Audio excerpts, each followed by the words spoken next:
हाँ जी। तो अपने हिस्ट्री तो हो गई देखो कंप्लीट।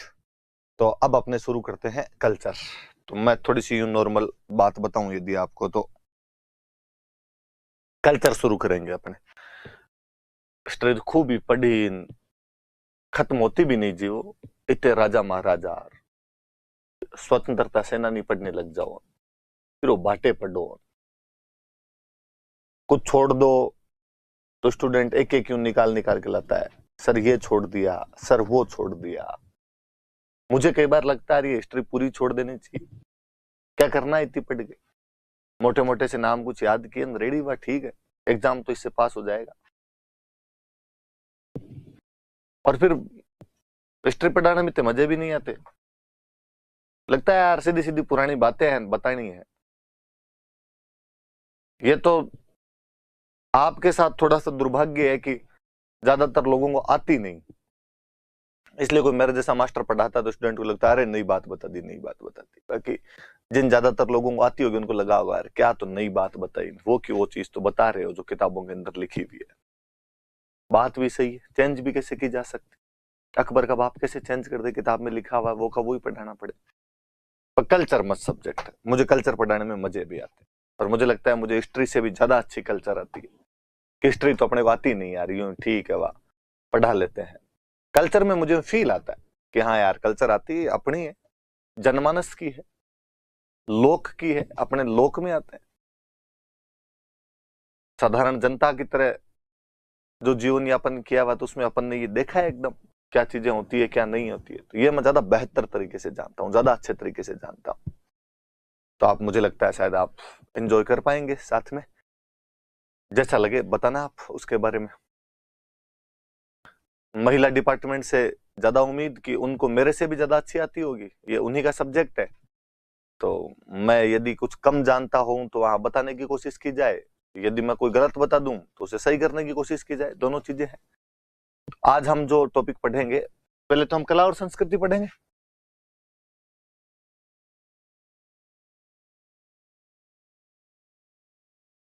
आर्ट एंड कल्चर शुरू करेंगे। और आर्ट एंड कल्चर में भी हम जो सबसे पहले आज टॉपिक शुरू करेंगे वो टॉपिक शुरू करेंगे अपने त्योहार एवं मेले, फेस्टिवल्स एंड फेयर्स। त्योहार और मेले शुरू करेंगे कि हम फेस्टिवल पढ़ेंगे और मेले फेयर कौन कौन से लगते हैं उनके बारे में पढ़ेंगे। ये इसलिए भी पढ़ना ज्यादा जरूरी कि आगे कोई टॉपिक पढ़ेंगे उनके अंदर ये चीज आएगी।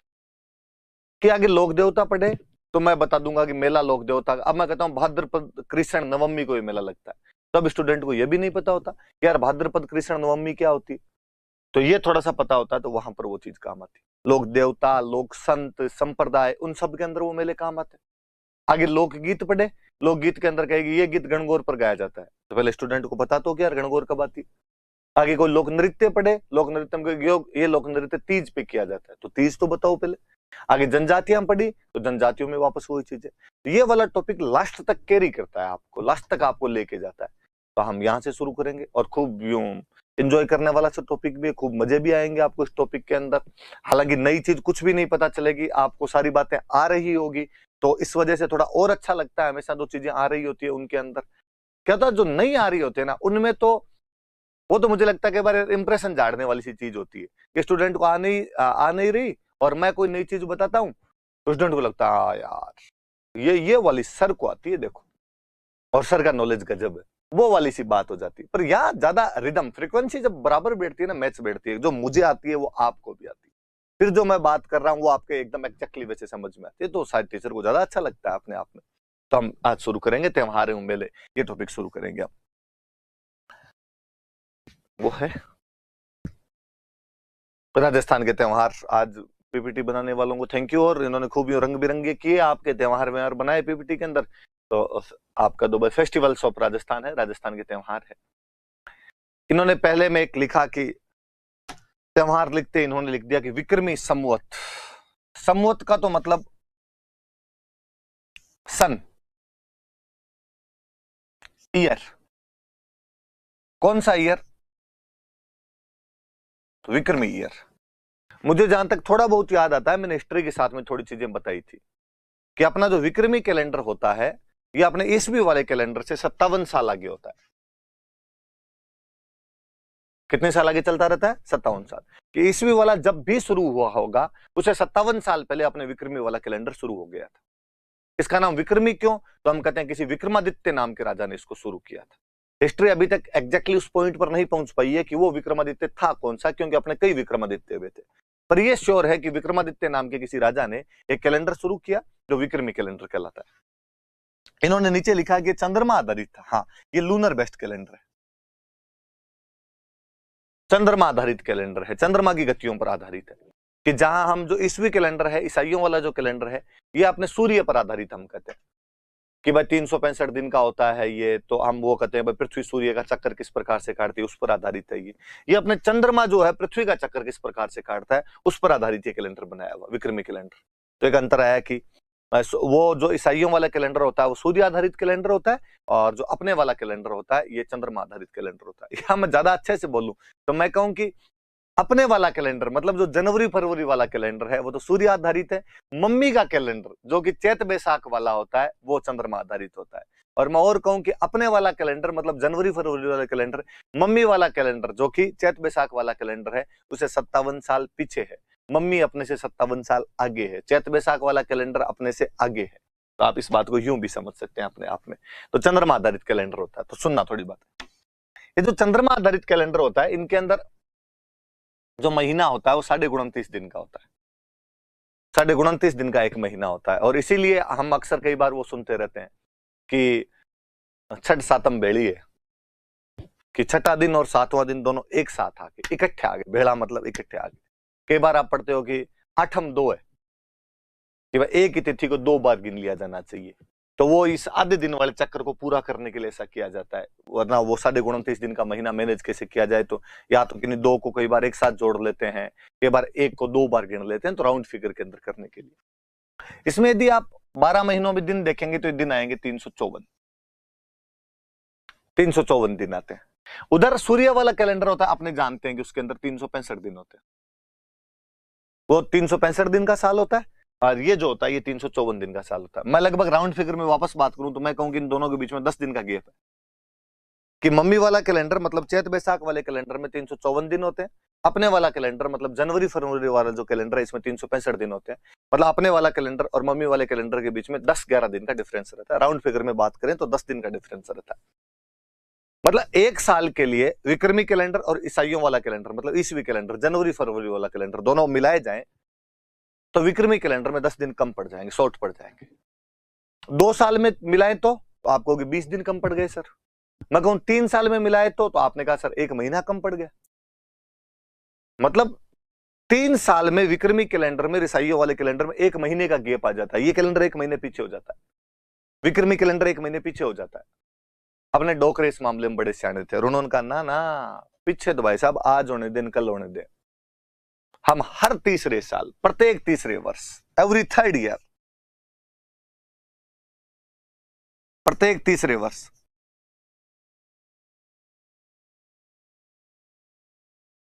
एक महीना अतिरिक्त जोड़ देंगे, 1 एडिशनल मंथ। और ये जो अतिरिक्त महीना जोड़ा जाता है इसको अपने बोलते हैं अधिक मास।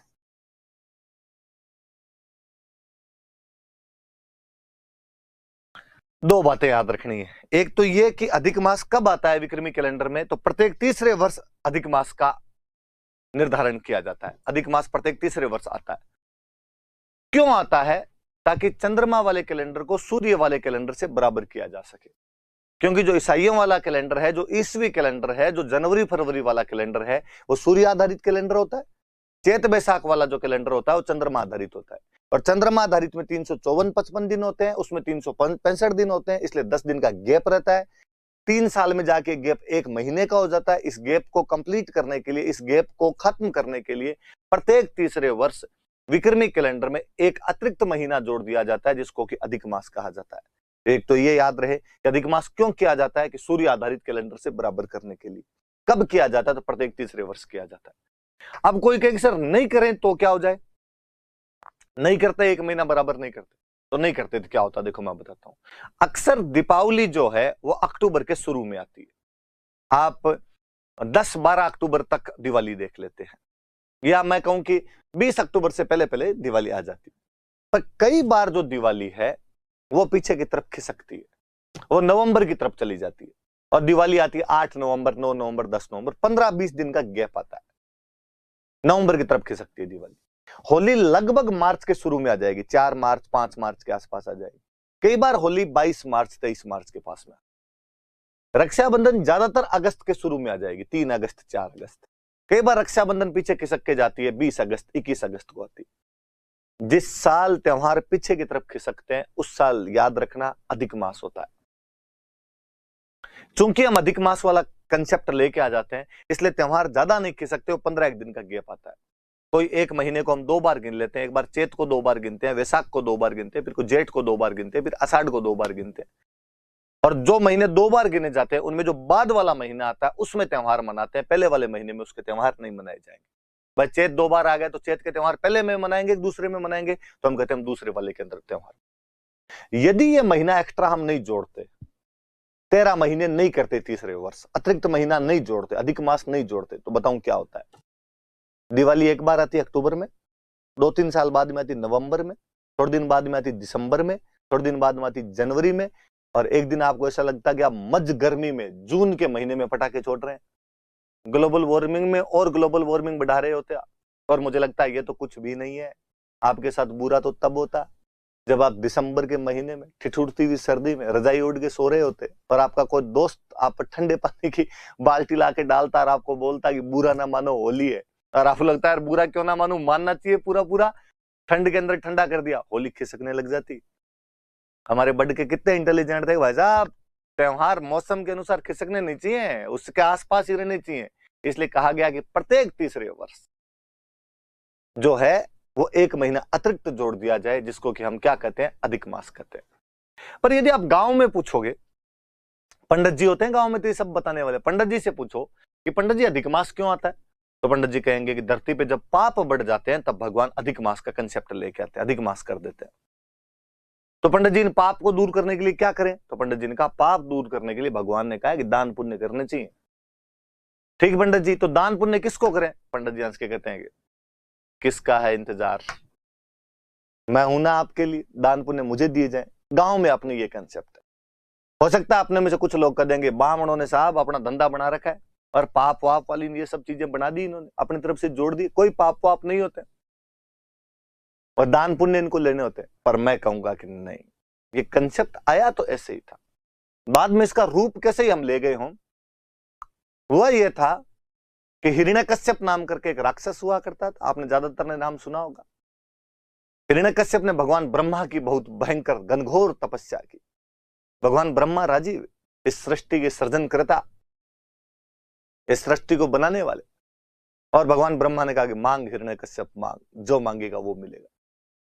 और हिरण्यकश्यप ने कहा कि ब्रह्मा जी ऐसा वरदान दो कि जो 12 महीने होते हैं इनमें से मैं किसी भी महीने में ना मरूं, ना दिन में मरूं ना रात में मरूं, ना अंदर मरूं ना बाहर मरूं, ना पशु से मरूं ना मनुष्य से मरूं, ना अस्त्र से मरूं ना शस्त्र से मरूं। ब्रह्मा जी भगवान जाने उस दिन सुबह सुबह क्या सेट हो गया थे। और ब्रह्मा जी ने कहा तथास्तु। अब जिस आदमी को यह वरदान मिल जाए कि 12 महीने में किसी महीने में ना मरे, ना घर के अंदर मरे ना घर के बाहर मरे, ना अस्त्र से मरे ना शस्त्र से मरे, ना रात को मरे ना दिन में मरे, ना पशु से मरे ना मनुष्य से मरे, मतलब मर ही नहीं सकता वो तो आदमी। और जब आदमी को ये पता चल जाए कि उसकी मौत आनी ही नहीं है तो व्यक्ति निरंकुश होता है। मैं आप दुनिया सब इसलिए डरती है कि मौत का डर लगता है सबको। गांव में कहे कि भाई गोगा जी के मंदिर राजस्थान में सबसे ज्यादा है, गोगा जी को लोग क्यों धोखते हैं, भाई डरता गोगो जी धोखे है, सांप का डर लगता है तो गोगो जी धोख लिए, वरना आपने गोगो जी को कौन धोखेगे। वो बात है, मौत का डर लगता है, इसलिए सब पाप पुण्य की उदाहरणाएं सब पर लागू होती है। अपने को भी पता चल जाए कि अपना मौत कुछ भी नहीं बिगाड़ सकती। मैं कहूं नंगा नाच करें अपने नंगा, समझे नहीं किसी को कुछ भी, छोटे मोटे नौकरी लग जाता ना आदमी तो पुलिस वालों को और कुछ नहीं समझता है, लाल बत्ती भी रुकता नहीं है। तो किसी को ये पता चल जाए कि मर ही नहीं सकते तो आदमी भगवान जाने क्या क्या कांड कर जाए। हिरण्यकश्यप ने कांड करने शुरू किया। हिरण्यकश्यप ने कहा आज के बाद मेरे आसपास में यदि किसी ने भगवान का नाम ले लिया ना टांगे तोड़ दूंगा। किस बात का भगवान रे, क्या कर लेगा तुम्हारा भगवान? होनी को कौन रोक सकता है, होनी को कौन डाल सकता है। उस हिरण्यकश्यप के घर में जो हिरण्यकश्यप कहा करता था कि भगवान का नाम नहीं लिया जाएगा, हराम है भगवान का नाम लेना, मैं किसी को लेने नहीं दूंगा, उसके घर में बच्चा जन्मा प्रहलाद, भगवान विष्णु का सबसे बड़ा भक्त प्रहलाद। सुबह शाम केवल भगवान विष्णु की रट लगा, इसके अलावा कुछ नहीं। हिरण्यकश्यप को लगा यार मेरे ही घर में आना था, क्या तू क्या 4 दिन विष्णु विष्णु करता रहता है, क्या कर लेगा तुम्हारा विष्णु? और प्रहलाद मुस्कुरा के था कि डैडी ऐसे मत करो प्लीज, गलत कर रहे हो जो भी कर रहे हो। हिरण्यकश्यप कहते मुझे डर नहीं लगता है। मैं उन कहानियों में नहीं जाना चाहूंगा जो आपने भी बचपन से सुनी होगी कि प्रहलाद को कई प्रकार के कष्ट पहुंचाने चाहे हिरण्यकश्यप ने, लेकिन प्रहलाद के कुछ भी नहीं बिगड़ा। कभी उसे कोई गर्म खंबे से लिपटवा दिया गया, कभी उसे होलिका आग में लेकर बैठ गई। चमत्कार को नमस्कार है, प्रहलाद हर बार बच जाया करता। एक दिन उस प्रहलाद की चित्कार भगवान विष्णु वैकुंठ लोक में शेषनाग की सैया पर बैठे हुए मां लक्ष्मी के पास में सुनी उन्होंने आवाज। उन्होंने कहा अरे भक्त कौन चिल्ला रहा है, कौन तंग कर रहा है इसको? तब प्रहलाद है, हिरण्यकश्यप तंग करता है इसका पिता। क्यों तंग करता है? उसे मेरा डर नहीं लगता जो मेरे भक्तों को तंग करता है। दिक्कत तो यही है, उसे आपका तो मरे ही डर नहीं लगे, कुछ भी डर नहीं लगता। क्यों? तो उसे ब्रह्मा जी ने आशीर्वाद दिया है कि 12 महीने में किसी महीने में नहीं मरेगा, ना रात में मरेगा, ना दिन में मरेगा, ना घर के बाहर मरेगा, ना अंदर मरेगा, ना अस्त्र से मरेगा, ना शस्त्र से मरेगा, ना मनुष्य से मरेगा, ना नर से मरेगा। भगवान विष्णु मुस्कुराए और भगवान विष्णु ने कहा कि इस संसार में जो कुछ है वो मैं हूं, मेरे से बाहर कुछ भी नहीं है। इस बार महीने 13 होंगे, अधिक मास किया जाएगा। और कहते हैं कि हिरण्यकश्यप को मारने के लिए भगवान विष्णु ने ये 13 महीनों का जंजाल रचा। 1 महीना अतिरिक्त बढ़ाया गया। भगवान विष्णु ने अपना नरसिंह अवतार धारण किया। वो आधे नर और आधे सिंह थे। उसने यही कहा था ना मनुष्य से मरूं ना पशु से मरूं। इस बार लो आधा आधा दोनों, ना रात में मरूं ना दिन में मरूं। गोधूली बेला जब दिन जा रहा होता है, निशा आ रही होती है, ना घर के अंदर मरूं ना बाहर मरूं, गेट के बीचों बीच, देहरी पे, ड्योढ़ी पे, ना अस्त्र से मरूं ना शस्त्र से मरूं। अस्त्र वो जो हाथ में रखकर चलाए जाए, शस्त्र वो जो फेंक कर चलाए जाए। भगवान विष्णु ने कहा मैं नाखूनों से चीर दूंगा। नाखूनों को ना अस्त्र में गिना जाए ना शस्त्र में गिना जाए। उस बैकुंठ के उस नाथ ने हिरण्यकश्यप नामक उस राक्षस को अधिक मास का कंसेप्ट रचते हुए नरसिंह अवतार धारण करके घर की देहरी के बीचों बीच गोधूली बेला के समय अपने नाखूनों से चीर कर रख दिया था और भक्त प्रहलाद को उसके अत्याचारों से मुक्ति दिलाई। तो वाकई उस साल पाप बढ़ गए थे, इसलिए भगवान विष्णु को अधिक मास का कंसेप्ट रचना पड़ा। तो हिरण्यकश्यप की वजह से पाप बढ़ गए थे, इसलिए अधिक मास लेके आए थे। तो लाए तो अधिक मास उसी वजह से थे। फिर धीरे धीरे परंपराएं बन जाती। और हम कहते हैं कि नहीं साहब इस महीने में पाप बढ़ जाते हैं, इसलिए हमें दान पुण्य करने चाहिए। अक्सर अपनी मम्मियां इन महीनों के अंदर कुछ ना कुछ दान पुण्य करती हुई मिल जाएगी। जिसकी जैसी श्रद्धा उस हिसाब से दान पुण्य किए जाए। तो याद रहे अपने भी कि विक्रमी कैलेंडर को ईस्वी कैलेंडर के बराबर करने के लिए, वास्तव में तो ईस्वी नहीं, मैं यूं कहूं चंद्रमा वाले कैलेंडर को सूर्य वाले कैलेंडर से बराबर करने के लिए प्रत्येक तीसरे वर्ष एक अतिरिक्त महीना जोड़ दिया जाता है, जिसको कि अधिक मास कहते हैं। अपने इतनी याद रखने वाली बात है। बाकी वाली चीज मैंने सुना दी, कहानी सुना दी, आपके भी याद रहनी चाहिए। आगे बढ़ते हैं अपने, मैं इससे आगे की थोड़ी सी बात बताता हूं। अच्छा चलो, मैं इसमें आगे महीनों के नाम होंगे, मैं फिर उससे आगे बताता हूं। ये विक्रमी संवत के महीने, संवत मतलब ईयर, वापस ये मंथ है भाई। इंग्लिश वालों ने इंग्लिश नहीं लिखी थोड़ी सी, फिर कोई इंग्लिश वाला कहेगा कि हमने कौन सी मोरनी के बाटे मारे हैं। मैं लिख दूं कि मंथ्स ऑफ विक्रमी ईयर, कि विक्रमी जो कैलेंडर होता है उसमें कौन कौन से महीने होते हैं। ज्यादातर के नाम आपको याद होंगे। इंग्लिश वाले अपने थोड़े से इनके आगे अपनी वाली स्टाइल लगा देते हैं। चैत्र को चैत्रा बोल देते हैं, वैशाख को वैशाखा बोल देते हैं। और तब मुझे और लगता है कि यार ये कल्चर तो मैं हिंदी में भी नहीं पढ़ा सकता। मैं इसको चैत्र, वैशाख, ज्येष्ठ, आषाढ़, श्रावण, भाद्रपद, आश्विन आपके कार्तिक मार्गशीर्ष पौष माघ फाल्गुन बोलता हूं तो भी मेरी आत्मा चित्कार चित्कार के कहती है कि राजवीर तू ऐसे कैसे कर सकता है, तू अपनी कल्चर को किसी विदेशी भाषा में कैसे पढ़ा सकता है। तो जब मैं ये कहता हूँ चैत्रा वैशाखा ज्येष्ठा आषाढ़ा, तब तो मुझे वो फील आती है कि हम है, ये हमारी काय, ये हमारी पार्टी हो रही है, वो वाला फील आने लग जाता है मुझे लगता है यार ये ऐसे कौन बोलता है चैत्र वैशाख इनको, ये चैत बैसाख जेठ साढ़ सावन भादवो आसोज काती मिंगसर पो मां फागण। मैंने कभी नहीं सुना कि मम्मी इनको पौष माघ और फाल्गुन बोलती है, मम्मी इनको पो मां फागण कहती है। मैंने कभी नहीं सुना कि मम्मी इनको कभी चैत्र वैशाख और ज्येष्ठ कहती है, चैत बैसाख जेठ। कौन आषाढ़ बोलता है इसको, साढ़ सावन भादवो आसोज काती मिंगसर। मैंने कार्तिक तो कभी किसी के मुंह से सुना भी नहीं है, काती बोलते थे, काती आ गई, दिवाली आ गई। मार्गशीर्ष ऐसा नाम बोला जाए किसी से, और हम तो वो बीकानेर डिवीजन के लोग जो ऊपर वाले आधे अक्षर तो खा ही जाते हैं या बोलते हैं, जिनको पूरा बोलते हैं, जिनसे विकल्प को विकल्प बोलते हैं, पर्याप्त को पर्याप्त कहते हैं, आत्महत्या को आत्महत्या कहते हैं, उनसे मार्गशीर्ष बोला जाता। मिंगसर है, मिंगसर पो मां फागण है। तो ये कोई चीजें तो थी नहीं। तो आप भी, मैं चाहूंगा कि इन नामों को वैसे ही याद करें, चैत बैसाख जेठ साढ़ सावन भादवो आसोज काती मिंगसर पो मां फागण। अक्सर कई बार जब मैं क्लास के अंदर पढ़ा रहा होता हूं, बच्चों की शक्लें सामने दिखती है यार, इंग्लिश मीडियम वाले बच्चे, शहर के बच्चे मुझे जब दिखते हैं तो मुझे लगता है यार अन्याय है राजवीर इनके साथ।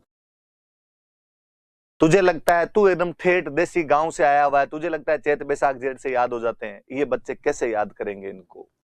इन्होंने नाम पहली बार सुना इस चैत्र का, इनको कैसे आएगी ये कल्चर समझ में? पर मुझे सबसे अच्छा फील ही क्लास में तब आता है जब मैं देखता हूं कि उनमें से अधिकांश बच्चे दूसरे दिन हिंदी मीडियम वालों से, ग्रामीण समुदाय वालों से भी ज्यादा अच्छे से याद करके आते हैं। उनको जब सुनाते हैं उस दिन मुझे मेरा टीचर होना सफल सा लगता है कई बार। और मुझे लगता है यदि मैं इन तक वो बात उसी रिदम के साथ पहुंचाने में कामयाब हो गया हूं ना, यदि, तो मैंने अच्छा पढ़ा है। यदि त्योहार और मेले भी मैंने इन बच्चों को याद करवा दिए ना, इसका मतलब मैं सही पढ़ा रहा हूं, फिर कहीं कोई गड़बड़ नहीं रह रही है अपने में। तो आप भी, मुझे लगता है कि शायद इंग्लिश मीडियम वाले जो भी होंगे तो इस चीज को थोड़ा सा फील करेंगे कि आप इसी प्रकार से पढ़ने की कोशिश करेंगे, तभी ये हो पाएगा अपने आप में। तो ये महीनों के नाम है, मैं वापस बताता हूं। वापस देखिए, पहला महीना कौन सा है? पहला महीना चैत्र है। किसी भी महीने में दो पक्ष आते हैं।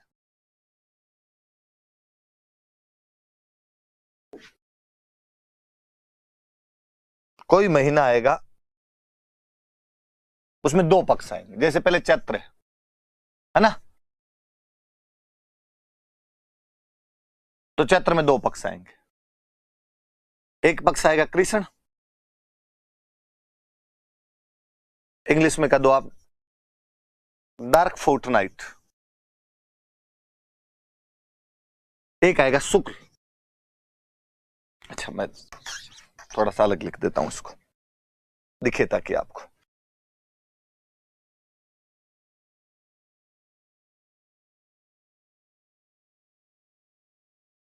आप व्हाइट फोर्टनाइट लिखो, ब्राइट फोर्टनाइट लिखो, जो भला लगे वो लिखो आप। कृष्ण पक्ष मतलब जिसमें चांद नहीं दिखता, 1 से 15 दिन। शुक्ल पक्ष मतलब जिसमें चांद दिखता है, 1 से 15 दिन। इसमें चांद नहीं दिखता है, उसमें चांद दिखता है। इसका जो 15वां दिन आएगा उसको आप अंग्रेजी वाले बोलते हो न्यू मून, हिंदी वाले कहते हैं अमावस्या। ठेठ कोई गांव का होगा तो कहेगा सर क्या अमावस्या, अमावस्या मावस है, मावस तो मावस है। उधर पंजाब साइड में सिख बोला करते थे मस्या आ गई, मस्या, तो मस्या है उनकी। ये 15वां दिन आएगा, चांद पूरा दिखेगा। अंग्रेजी वाले कहेंगे सर फुल मून है ये तो एकदम। हिंदी वाले कहेंगे सर पूर्णिमा है।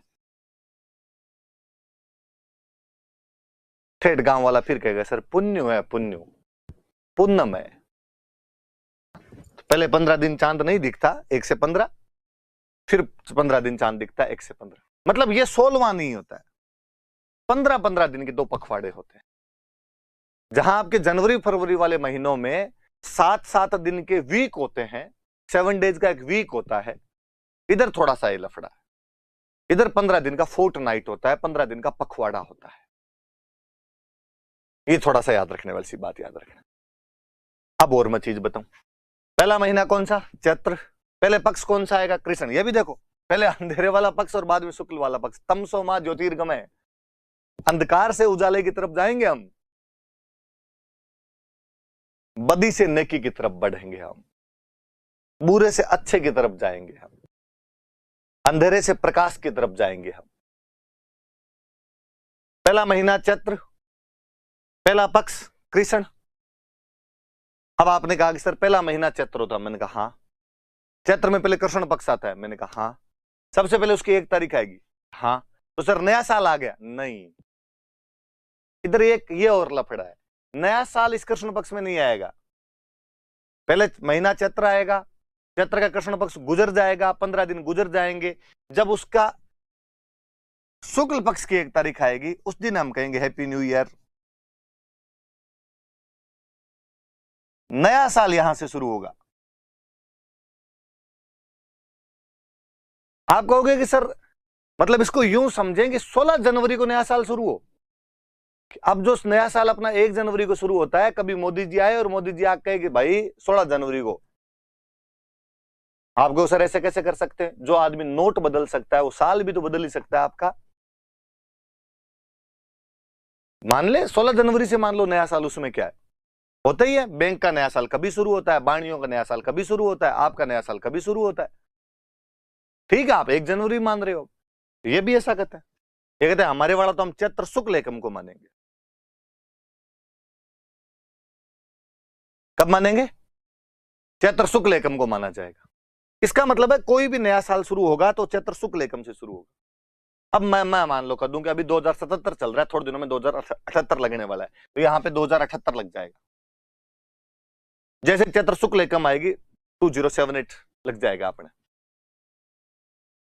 अब शुक्ल एकम, ये शुक्ल पक्ष निकला, इसके बाद क्या आएगा? वैशाख, ज्येष्ठ, आषाढ़, श्रावण, भाद्रपद, आश्विन, कार्तिक, मार्गशीर्ष, पौष, माघ, फाल्गुन, क्या चलता रहेगा? 2078। वापस घूम के चैत्र कृष्ण पक्ष, वापस 2078। 15 दिन गुजर गए, वापस एकम आई, नया साल 2079। समझ में आई कुछ बात? बात यह है कि चैत्र के कृष्ण पक्ष से नया साल शुरू नहीं होता, चैत्र के शुक्ल पक्ष से नया साल शुरू होता है। आप कहोगे तो सर क्या बड़ी बात हुई? बड़ी बात यह है कि वहां जहां आपका महीना जनवरी में शुरू होता है या साल जनवरी से शुरू होता है, अंत उसका दिसंबर में होता है। यहां साल शुरू भी चैत्र में होता है, अंत भी चैत्र में होता है। तेरे नाम से शुरू, तेरे नाम पे खत्म। शुरू कर रहे हैं तब चैत्र शुक्ल एकम है, खत्म करेंगे उस दिन चैत्र अमावस्या होगी। और इसका मतलब यह है कि चैत्र के बाद वाले 15 दिन साल के शुरू में आएंगे, शुरू वाले 15 दिन साल के लास्ट में आएंगे। इसका मतलब यह है कि चैत्र का महीना एक ही साल में 2 टुकड़ों में बंटा हुआ आएगा। उसके पहले 15 दिन साल के सबसे एंड में आएंगे, उसके बाद के 15 दिन साल के सबसे शुरू में आएंगे। बाकी पूरी रामायण का लेना देना यह है कि कोई पूछे कि विक्रमी कैलेंडर का नव वर्ष कब आता है, तो उसको बोलना है कि चैत्र शुक्ल एकम, कि चैत्र शुक्ल एकम को नव वर्ष आता है। अंग्रेजी वाले चैत्र शुक्ल एकम लिखेंगे तो मुझे लगता है ज्यादा अच्छा रहेगा, पर यदि आपको अंग्रेजी का ही प्रयोग करना है तो लिखना first bright day of Chaitra. First है ब्राइट फोर्टनाइट है चैत्र का, first bright day of Chaitra है। और एक बात पर और जाता हूं मैं। आपने कहा सर अब समझ में आ गई हमारी बात कि पहला महीना चैत्र होता है, पहला पक्ष कृष्ण होता है, पर कृष्ण पक्ष की 1 तारीख को नया साल नहीं आता है। नया साल शुक्ल पक्ष की 1 तारीख को आता है। समझ गए सर? हम पूरी बात समझ गए।